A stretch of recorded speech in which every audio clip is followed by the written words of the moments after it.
O frio úmido de uma noite londrina de outubro agarrava-se aos ossos, mas dentro do átrio da Royal Opera House, em Covent Garden, o ar era quente e denso, carregado do burburinho polido da elite e do perfume caro que pairava como incenso invisível.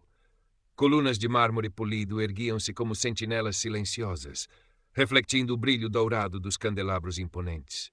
Lá fora, os táxis pretos deslizavam até a entrada, depositando figuras envoltas em cachemira e seda, cujos saltos ecoavam brevemente no pavimento molhado antes de serem abafados pelos tapetes espessos do interior. Quem diria que tanta beleza arquitetônica podia albergar tanta fealdade humana latente? Encostado a uma parede lateral, quase se fundindo com as sombras entre uma alcova e um vaso de samambaias exuberantes, estava Leo Turner. 20 e poucos anos, talvez. A sua pele morena, herança de um pai caribenho que nunca conheceu bem e de uma mãe inglesa trabalhadora, contrastava com a palidez estudada da maioria dos presentes. Vestia umas calças de ganga gastas, uma camisola de lã simples que já vira melhores dias e umas botas velhas, mas resistentes. Nas mãos, segurava um pequeno caderno de esboços de capa gasta e um lápis de grafite, os seus únicos escudos e ferramentas naquele ambiente estranho. Não estava ali para o espetáculo. Os bilhetes custavam mais do que ele ganhava numa semana a fazer biscates e a tentar vender os seus desenhos perto da Tate Modern.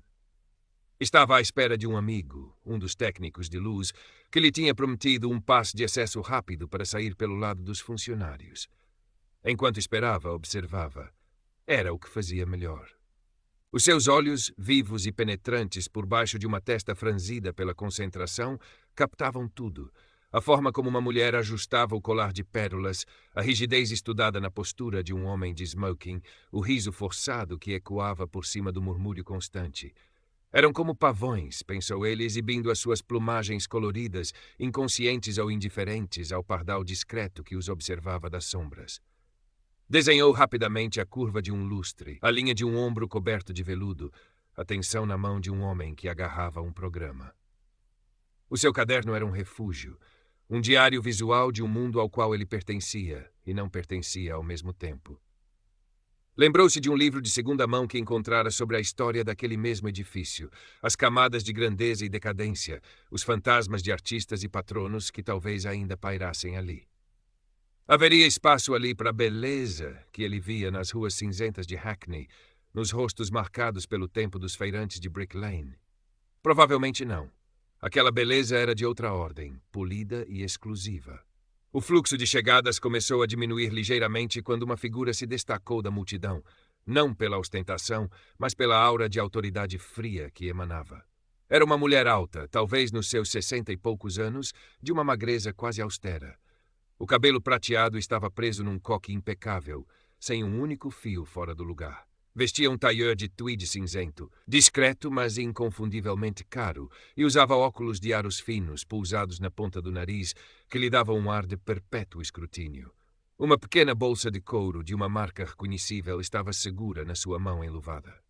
Lady Eleanor Ainsworth, uma presença habitual nestes eventos, conhecida tanto pelo seu mecenato às artes como pelo seu desdém mal disfarçado por qualquer coisa que não se encaixasse nos seus padrões elevados. O seu olhar treinado varreu o átrio e, inevitavelmente, pousou em Leo. Foi como se um interruptor tivesse sido ligado. A expressão de neutralidade polida dissolveu-se instantaneamente, substituída por uma máscara de repulsa mal contida. Os seus lábios finos apertaram-se. Ignorando o seu acompanhante, um homem igualmente aprumado que parecia momentaneamente confuso, Lady Ainsworth marchou diretamente na direção de Leo, os seus sapatos de salto baixo a fazerem um clique determinado no mármore. Desculpe. A sua voz era cortante como vidro partido, não pedindo desculpa, mas exigindo atenção. O que pensa que está a fazer aqui? Leo levantou os olhos do seu caderno, piscando perante a intensidade súbita do confronto. A sua primeira reação, forjada por anos de encontros semelhantes, embora talvez menos grandiosos, foi encolher-se, tornar-se ainda mais invisível. Mas algo na forma como ela o olhava, como se ele fosse uma nódoa na tapeçaria imaculada, acendeu uma faísca de resistência tranquila dentro dele.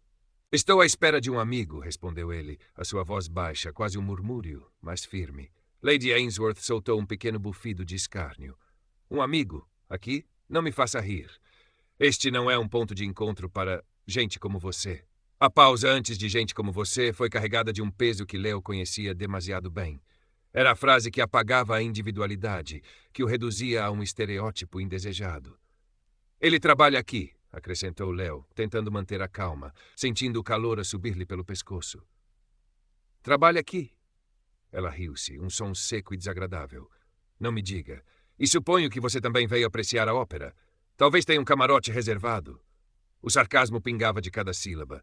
Ela deu um passo mais perto, invadindo seu espaço pessoal. O cheiro do seu perfume, algo floral mais pesado, era quase sufocante. Olhe para si. Está sujo, mal vestido. Claramente não pertence a este lugar. Saia imediatamente antes que eu chame a segurança. Leo permaneceu imóvel, o seu olhar fixo no dela. Não havia medo nos seus olhos, apenas uma observação cansada. Já tinha visto aquela expressão antes, em senhorios, em seguranças de lojas, em passageiros no metro que apertavam as suas malas quando ele se sentava perto.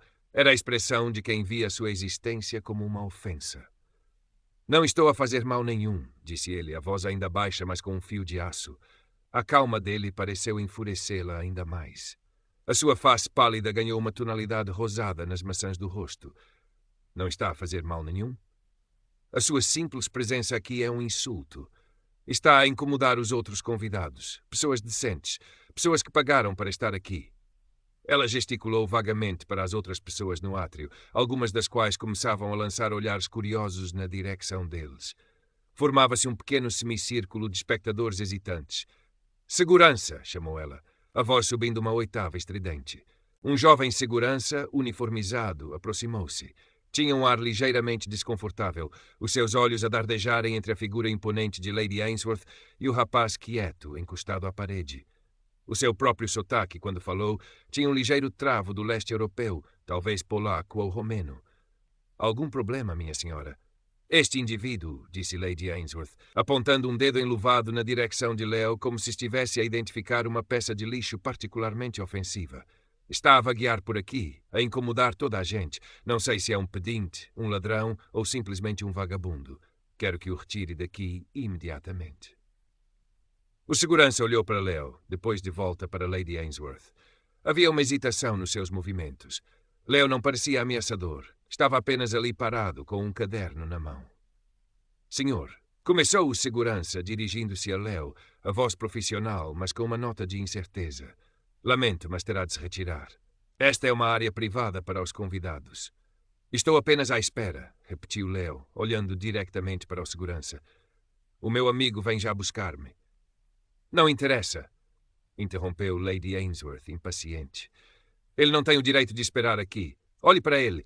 Provavelmente nem sabe ler o nome da ópera que vão apresentar hoje. Aposto que nem sequer sabe que ópera é. Ela olhou para o caderno de esboços nas mãos de Leo com desdém. O que é isso? Está a fazer rabiscos? Que perda de tempo. Deveria estar a fazer algo útil, se é que é capaz. A menção à ópera pareceu acender algo na mente de Leo. Ele tinha visto os cartazes. Tinha lido uma crítica no jornal que alguém deixara no autocarro. La Traviata. A história de Violeta Valeria, cortesã desprezada pela sociedade respeitável, julgada pela sua classe e pelo seu passado. A ironia da situação não lhe escapou. Lady Ainsworth, sentindo que estava a ganhar terreno e que o rapaz estava prestes a ceder, continuou a sua diatribe, a voz a ganhar volume. Isto é um templo da cultura, um lugar de beleza e sofisticação. Não é um abrigo para os falhados da sociedade. Pessoas como você nunca conseguiriam entender a profundidade, a paixão de Verdi. A tragédia de Violeta está completamente para além da sua compreensão.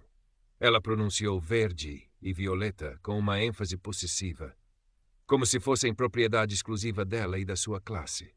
Foi nesse momento que Leo agiu, não com movimento físico, mas com palavras. Ele endireitou-se ligeiramente, afastando-se um pouco da parede. Levantou o queixo não de forma desafiadora, mas com uma dignidade tranquila. Olhou diretamente nos olhos de Lady Ainsworth e o burburinho ao redor pareceu desvanecer-se por um instante. Houve uma pausa, carregada de tensão. Os espectadores inclinavam-se ligeiramente para a frente. O segurança prendeu a respiração. Então, Leo falou. A sua voz, embora ainda calma, ressoou clara e firme no silêncio momentâneo. Ah, forse è lui che l'anima solinga ne tumulti, godea sovente pingere de suoi colori occulti. Ele não cantou, apenas recitou as palavras da famosa área de Violeta, sempre libera, do primeiro acto. As palavras sobre a alma solitária no meio da multidão, pintando uma imagem secreta. A sua pronúncia italiana não era perfeita. Tinha a cadência de alguém que aprendera sozinho, talvez ouvindo gravações antigas da biblioteca, mas a emoção, a compreensão do significado eram inegáveis. Ele fez uma pequena pausa, o seu olhar nunca deixando o rosto chocado de Lady Ainsworth, e depois acrescentou em inglês perfeito, a voz ainda mais baixa, quase confidencial, mas audível para os que estavam mais perto. Ela também era julgada pelas aparências. Não era Lady Ainsworth.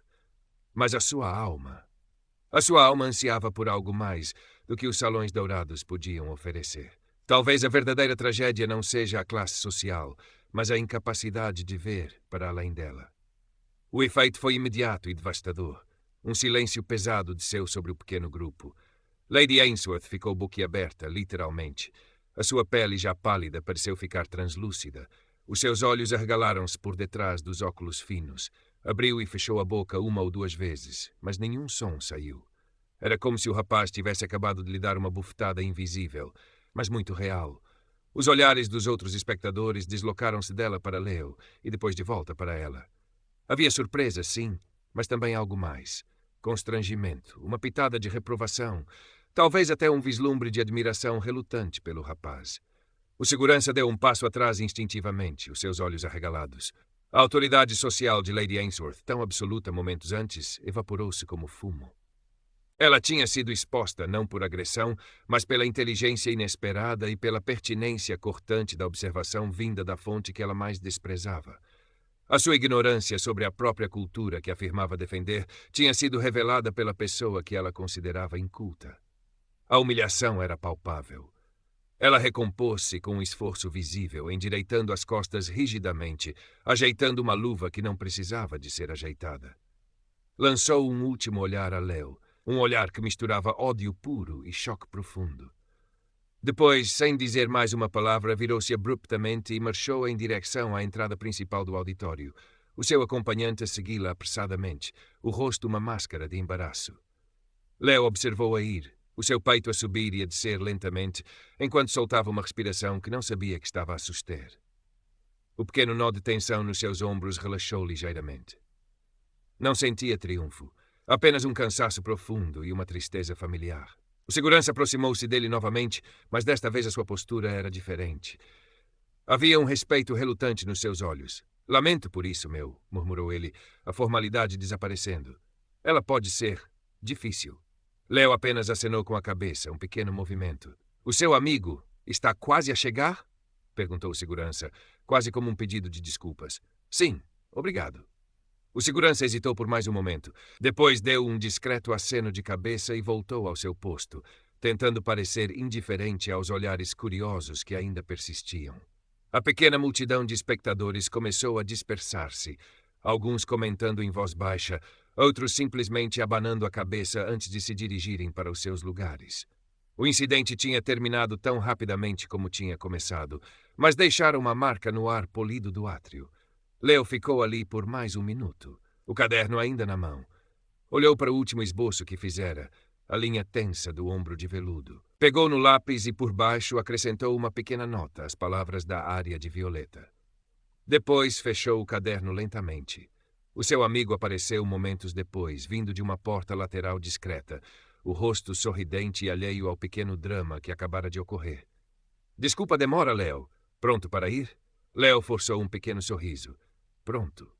Enquanto seguiam pelo corredor de serviço, deixando para trás o brilho e a tensão do átrio principal, Leo sentiu o frio da noite a envolvê-lo novamente quando saíram para uma rua lateral mais calma.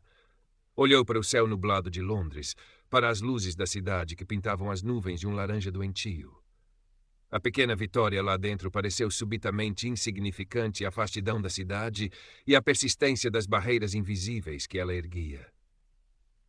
Lady Ainsworth provavelmente já se tinha esquecido dele, a sua convicção na sua própria superioridade inabalada, talvez apenas ligeiramente arranhada.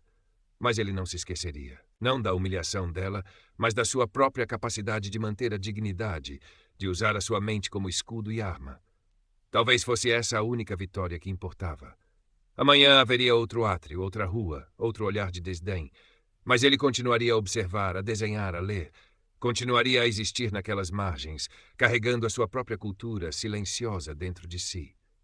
Enfiou as mãos nos bolsos, sentindo o contorno familiar